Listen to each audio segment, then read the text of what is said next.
2012年，一部仅7分钟的无声丧尸短片震撼了全球影坛。它没有依赖任何血腥刺激的视觉冲击，却成功在多个国际电影节中斩获大奖。在豆瓣上吸引了数万观众，打出8.8分的高评。它摒弃了传统丧尸类型片中常见的惊险逃亡或末日大战，纯粹凭借一个深沉无声的父爱故事，让无数人在屏幕前潸然泪下，久久无法释怀。男人从车祸残骸中苏醒，发现深爱的妻子已变成丧尸。原来他们在逃亡途中遭遇意外，他迅速挣脱安全带冲向后座，确认女儿安然无恙后，轻柔地吻了吻孩子细软的胎发。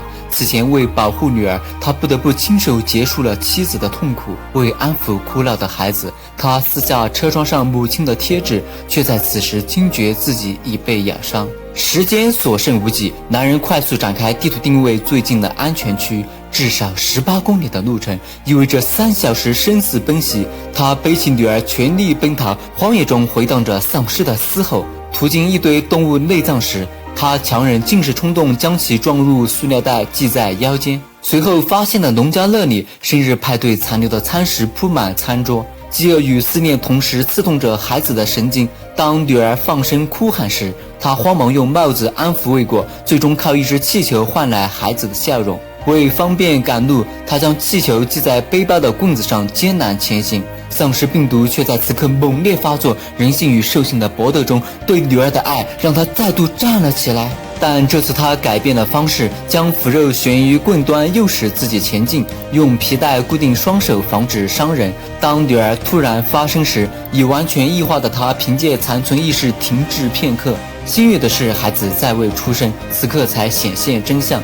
这位父亲在彻底丧尸化前，将自己改造成了涌动的守护装置。不知跋涉了多久，安全区终于映入眼帘。当气球被风吹动时，一声枪响终结了他的行动。3名幸存者前来查验，其中女子察觉异常，袋中的腐肉、捆绑的双臂、精心设置的导引棍，这个丧尸究竟想做什么呢？正当同伴催促他离开时，婴儿的啼哭让他折返查看。女婴肚皮上我叫罗西的字迹揭开了一切真相。女子颤抖着抱起孩子，父爱在此刻具象化。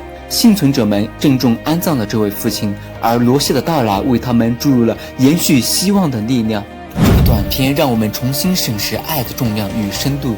父亲在生命最后的时刻，用超越本能的方式诠释了什么是无条件、无保留的父爱。即使在人性泯灭的最后一刻，他仍然用残存的力量守护着孩子的未来。